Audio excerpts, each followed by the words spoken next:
সামনের দিকে রুকু করতে পারি না, আমার পাশের ভাই সামনের দিকে রুকু করে, আল্লাহ রব্বুল আলামিনের হাবিব জানায়া দেয় যারা সামনের দিকে রুকু করবে, রুকু কইরা সিজদা করবে, তারা একমাত্র কেবল মাত্র আল্লাহ রব্বুল আলামিনকে খুশি করার জন্য নামাজ আদায় করেছিল। জোরে বলেন না সুবহানাল্লাহ। আর বাকি 95 জনের কমর বেঁকা হইয়া পিছন দিক দিয়ে কেমন করে জানে উল্টে যায়। কি ব্যাপার? একজন ডাক দিয়া বলবে, আয় আল্লাহ, আমরা তো 5 ওয়াক্ত নামাজ আদায় করেছি, রমজান মাসে রোজা রাখছি, তারাবির নামাজ আদায় করেছি, মাঝে মাঝে নফল নামাজ পড়ছি, মাঝে মাঝে তাহাজ্জুদের নামাজ পড়ছি, আওয়াবিল পড়েছি, ইশরাক পড়েছি, আমাদের অবস্থা এমন কেন? আল্লাহ রাব্বুল আলামিন ডাক দিয়া বলবেন, বান্দা তুমি 5 ওয়াক্ত নামাজ পড়ছো ঠিক আছে, রমজান মাসে রোজা রাখছো ঠিক আছে, মাঝে মাঝে নফল নামাজ পড়ছো তাও ঠিক আছে, মাঝে মাঝে তাহাজ্জুদের নামাজ পড়ছো তাও ঠিক আছে, তবে তুমি আমার সন্তুষ্টির জন্য নামাজ পড়ো নাই, তুমি তোমার পরিবার পরিজন, আত্মীয় স্বজন, বন্ধু বান্ধব, ভাই বারাদারকে খুশি করার জন্য নামাজ আদায় করেছো। জোরে বলেন নাউজুবিল্লাহ। এই জন্য ভাইরা আমার, আল্লাহকে ডাক দিব একবার আল্লাহকে সন্তুষ্ট করার জন্য, একটা রুকু করব আল্লাহকে সন্তুষ্ট করার জন্য, একটা সিজদা করব আল্লাহ তাআলাকে সন্তুষ্ট করার জন্য। যদি লোক দেখানো ইবাদত, লোক দেখানো সিজদা 500 বছরে ইবাদত করি, তারপরেও আমার আপনার কোনো কাজে আসবে না।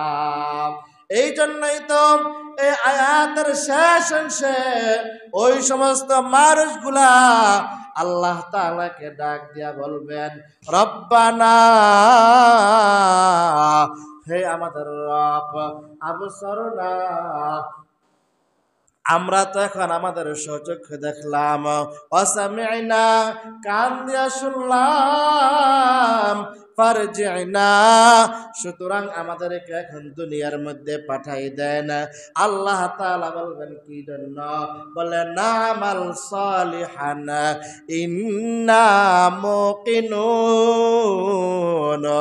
আমরা এখন এখান থেকে দুনিয়ার মধ্যে গিয়া আবার পরিপূর্ণ ঈমানদার হইয়া আবার আপনার সামনে আসবো। আল্লাহ রাব্বুল আলামিন বললেন, না, এরকম সুযোগ আর কোশ্চিন কালেও দেওয়া হবে না। এই জন্য মুহতারাম হাজিরিন, নামাজ কার জন্য পড়বো? জোরে বলেন, নামাজ কার জন্য? নামাজ পড়তে হবে আল্লাহর জন্য। আমার জীবনের চলা ফেরা, উঠা বসা সব কিছু একমাত্র কেবলমাত্র আল্লাহ তাআলার জন্যই করতে হবে। এই জন্যই তো পবিত্র কোরআনে কারিমের মধ্যে হযরত ইব্রাহিম আলাইহিস সালাতু ওয়াস সালামের একটা কথা আল্লাহ তাআলা তুলে ধরেছেন, ইন্না সালাতি ওয়া নুসুকি ওয়া মাহইয়ায়া ওয়া মামাতি লিল্লাহ ওয়া মামাতি লিল্লাহি রাব্বিল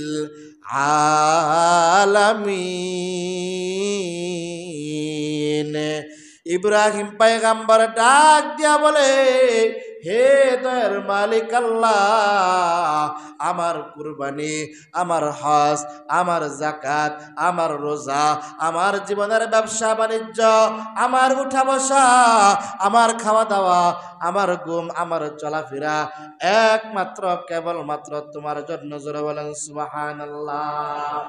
কোরআন থেকে আলোচনা হইতেছে, বুঝাইতে চাইলাম ভাই, এই রমজান মাস একটা বরকতের মাস, নাজাতের মাস, মুক্তির মাস।